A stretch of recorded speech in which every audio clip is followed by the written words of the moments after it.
A Tale of Two COVIDs by Tracy Farrow. When a novel virus turned into a global pandemic in early 2020, the world was rocked and decisions had to be made with the very little information available about this disease now termed COVID-19. VA Blind Rehabilitation Centers, BRCs, made the smart yet painful decision to evaluate and, if possible, discharge all inpatient veterans. Meanwhile, staff did not forget the inpatient veterans nor the longtime outpatient veterans who became friends over the years. They took the time to complete wellness calls on all veterans, old and new. These calls were a welcome ring for both the veterans and the staff. As the pandemic continued, BRC staff and veterans began using VA Video Connect to host trainings and support groups to help us maintain a healthy balance and camaraderie. As someone who is a regular volunteer at my local BRC, I was asked to host trainings and meetings. It was a welcome reprieve from the monotony of day-to-day social distancing. The classes are going great. Then, one day, I sat back and just listened because I had awakened with a scratchy throat and didn't want to aggravate it by talking too much. That night, I avoided kissing Kathy, my bride, good night, and let her know I was feeling a little sick. She checked my temperature and chalked it up to old age or a summer cold. We said to one another that I, quote, should be, unquote, okay in the morning.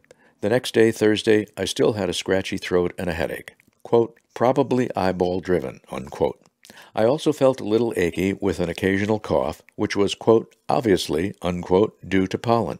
I took a long nap that day and my bride fed me with some chicken soup. I'll be back in fighting trim tomorrow or Saturday at the latest, I told myself. Friday morning arrived and this darn cold had its hooks into me, so I decided I was going to make a huge pot of homemade chicken soup. I also thought back to where I had been and with whom I had been in contact over the last week. The only place I had been was the Eagles Lodge, and everybody was wearing a mask and social distancing from each other. Besides, no one there was sick. I had not gone out since Tuesday and called the only other two people with whom I had been close to physically.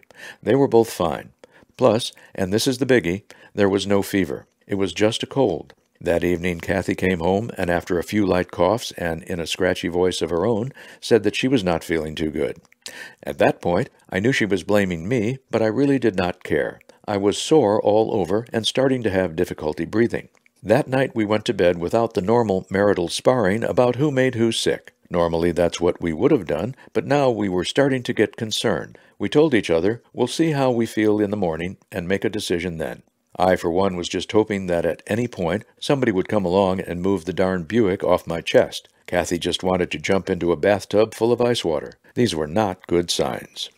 Saturday morning arrived, and off we went to Keesler Air Force Base and its emergency room. On the way there, we commiserated on how lousy we felt, but at least she was not having trouble breathing like I was. This was a great relief for me, as I was starting to panic. With all that had gone on and what we had learned about this horrible virus, I knew that if I were admitted to the hospital, there would be no visitors coming to see me, and, although ventilators were plentiful, I did not want to go down that road. After climbing what I felt like 5,000 stairs, we made it to the check-in desk, and the young sergeant took down all our information. We grabbed a seat, so glad to know we would be seen soon.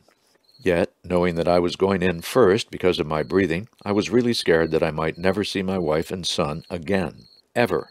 An EKG, a chest x-ray, and a few simple tests followed with the nasal swab. I had never had a COVID-19 test before, but was told that the test goes to the top of the skull with the swab. It probably does, but I honestly did not care at that point. My blood oxygen levels were good, the x-ray was good, EKG checked out. Now for the, quote, walk of life. I walked about 50 feet and my blood oxygen levels were checked to determine if I would need to be admitted to the hospital. Mine were still good. I was safe at that point, but I sure wish they would move that Buick. Kathy, on the other hand, was really worrying me as her temperature was high. After some blood tests for her, along with those tests they gave me, the doctor came in and announced that we were both COVID-19 positive. Two of the only bright things to come from this day were these. 1, we weren't going to be admitted to the hospital, and 2, we both had this together. The only thing now was to quarantine and wait it out. The Gulf Coast BRC, GCBRC, on the other hand, was gearing up for action. With COVID-19 numbers climbing in our area, the decision was made to use the GCBRC facility for hosting a different rehab program on campus, while its home base was converted for COVID-19 patients. The staff jumped into high gear to prepare the building for the upcoming conversion. All the specialized blind rehab equipment was removed from the patient rooms and common areas and then secured.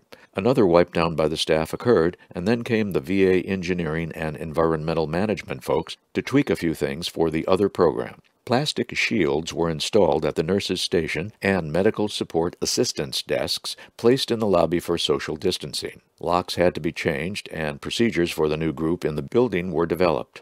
All was and still is in good hands.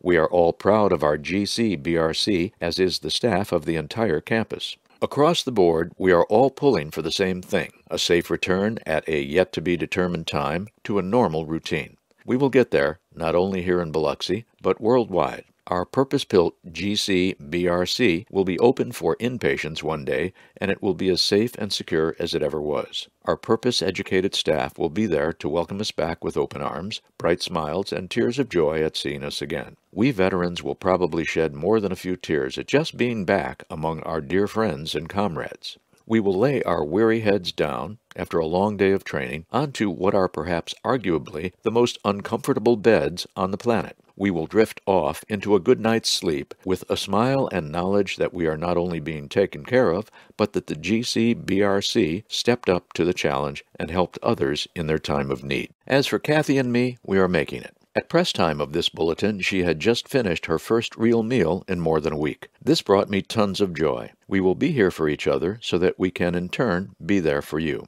As time marches on and 2020 becomes a fading memory, we will all know that we have gone through something we never thought we would have to face. We all pray that our children, their children, and generations to come never have to experience something like COVID-19. Do what you can to stay safe. Join a group and get some training while you are at home. And know that the legacy of our GC-BRC and its staff will go down in the annals of history as a challenge accepted, met, and honored.